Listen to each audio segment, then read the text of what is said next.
9h05 et je crois que c'est la première fois que je salue à cette heure-ci Bruno Donnet. Bonjour Bruno. Bonjour Philippe. Une fois n'est pas coutume, c'est vous qui allez présenter ce journal des médias en lieu et place de Louise Bernard. Au sommaire du journal. Alors au sommaire ce matin, la plateforme Wikipédia à nouveau sanctionnée par la Russie. On en sait un peu plus sur les évolutions de Twitter imaginées par son nouveau patron Elon Musk. Après TMC, une autre chaîne recule officiellement le démarrage de ses programmes du soir. Et puis un nouveau phénomène culturel sur le réseau social TikTok qui fait déjà plaisir aux librairies. On ne change pas une tradition qui fonctionne. On commence par les audiences qu'ont regardé les Français hier soir à la télé, le top 3. Eh bien ils ont regardé France 3, Alex Hugo qui cartonne toujours autant. Ah ouais. Très très puissant hier soir, 6 180 000 téléspectateurs, ça fait 27,8% de part d'audience. À la deuxième place, c'est M6 avec La France a un incroyable talent qui se maintient bien, 3 150 000 téléspectateurs et 15,5% de part de marché. Et puis sur la troisième marche, Harry Potter et la Chambre des Secrets, similaire à la semaine dernière.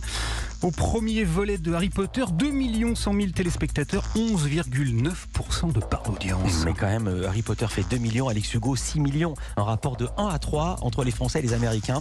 Je dis chapeau. Europe 1, le journal des médias. On ouvre ce journal à l'international, Bruno, avec la Russie qui sanctionne l'encyclopédie en ligne Wikipédia. 2 millions de roubles, ça fait environ 30 000 euros. C'est la somme que Wikimedia, la maison mère de Wikipédia, est condamnée à verser à la Russie. L'encyclopédie participative est accusée par un tribunal russe d'avoir laissé en ligne 2 articles sur l'offensive contre l'Ukraine.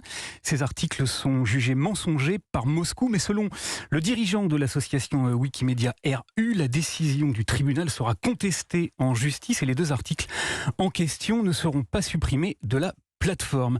Alors, ça n'est pas la première fois que la Russie condamne Wikimedia à une amende. Depuis le début du conflit avec l'Ukraine, Moscou a déjà sanctionné l'entreprise à 2 amendes pour des raisons similaires, c'est-à-dire pour publication de fausses informations. Je rappelle aussi qu'en juillet dernier, le géant américain Google a écopé d'une amende de 360 millions d'euros pour avoir refusé de supprimer des contenus sur YouTube qui critiquaient l'offensive en Ukraine.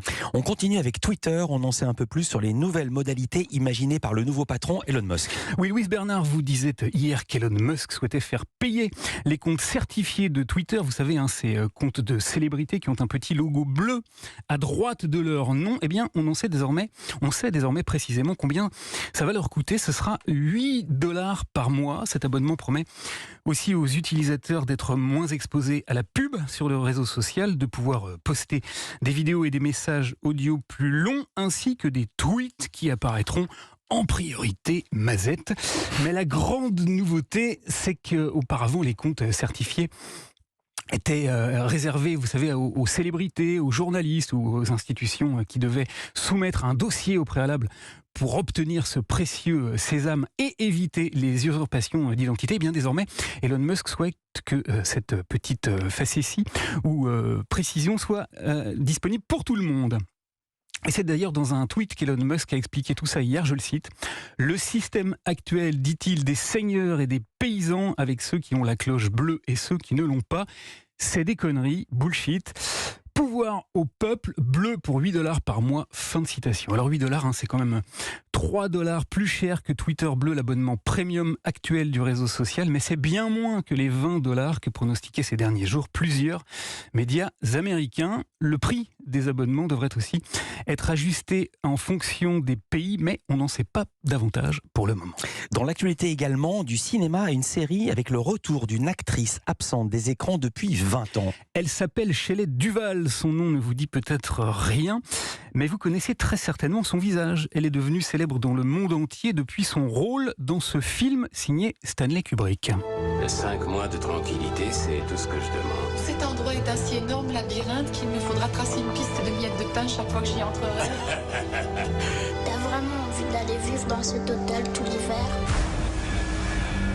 La seule chose qui peut devenir éprouvante ici au cours de l'hiver est une terrible sensation d'isolement. Voilà, vous avez peut-être reconnu un extrait de la scène la plus effrayante de Shining.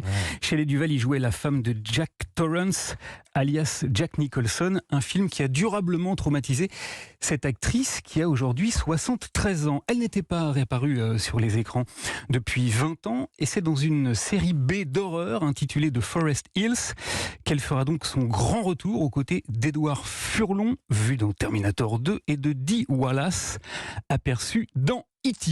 On revient en France avec de la télévision. Une chaîne de la TNT recule l'horaire de ses programmes du soir.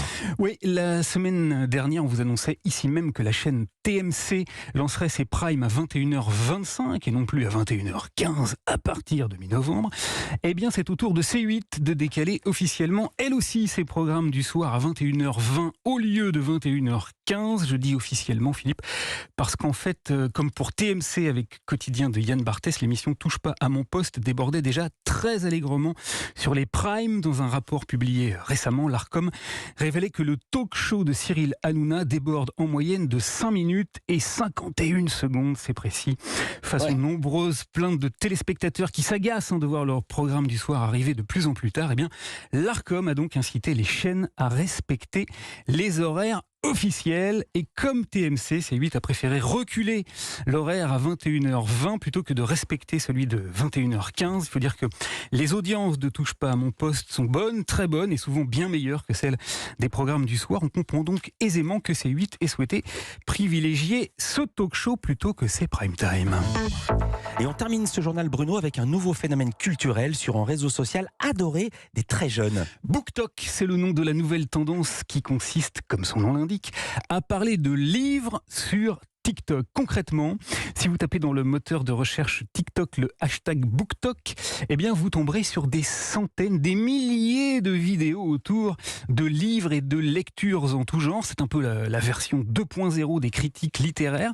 Alors je ne peux pas diffuser d'extrait pour vous faire entendre ce que ça donne parce que ces vidéos sont avant tout visuelles. Elles fonctionnent juste avec une petite musique, des images et un texte descriptif, et c'est peu dire que le hashtag BookTok cartonne à l'échelle planétaire puisque d'après les statistiques de TikTok, 13 millions de vidéos ont été associées à cette catégorie, des vidéos qui ont cumulé, tenez-vous bien, 80 milliards de vues. La France n'est pas étrangère à cette tendance puisque pas moins de 376 000 vidéos porteuses du mot-clé BookTok ont été publiées par des utilisateurs français. Ces vidéos ont été vues 1,6 milliard fois. 1,6 milliard de fois. 600 millions de fois, mais exactement. Quand il y a mais oui, tout à fait. milliard, c'est des millions. Merci de me reprendre, Philippe. Phénomène prodigieux. Est-ce que ce phénomène a un impact, c'est ça le plus important pour les éditeurs qui nous écoutent, sur les ventes de livres? Eh ben, a priori, oui, et c'est là que ce phénomène devient particulièrement intéressant. Cette fois-ci, je vous parle à l'échelle mondiale et non plus française. Des ouvrages passés sous les radars lors de leur sortie ont connu une renaissance épatante grâce à TikTok. C'est le cas, par exemple, d'un livre anglais publié initialement en 1934 et réédité en 2019. Ce livre s'intitule Kane's Jawbone d'Edward Pony's Mother. Suite à une courte vidéo devenue virale sur TikTok, cet ouvrage a connu une hausse de ses ventes de 235% entre octobre 2019 et juin 2022. Et évidemment, le monde du livre est très attentif à ce phénomène face à l'influence du réseau social sur les ventes de livres. Le salon du livre de Francfort, c'est la plus grande foire au monde consacrée à la littérature, a pour la première fois fait de TikTok l'un de ses partenaires. L'application TikTok a même lancé son propre club de lecture numérique, évidemment. Et on en parlera évidemment demain avec notre invité Baptiste Liger, critique littéraire, puisque demain c'est jeudi, c'est le jour de révélation du prix Goncourt. Et il y aura une spéciale littérature dans l'infomédia du jour de Culture Média. Merci beaucoup Bruno Donnet, on vous retrouve tout à l'heure pour vos télescopages. Avec les virgules au bon endroit. Évidemment, dans un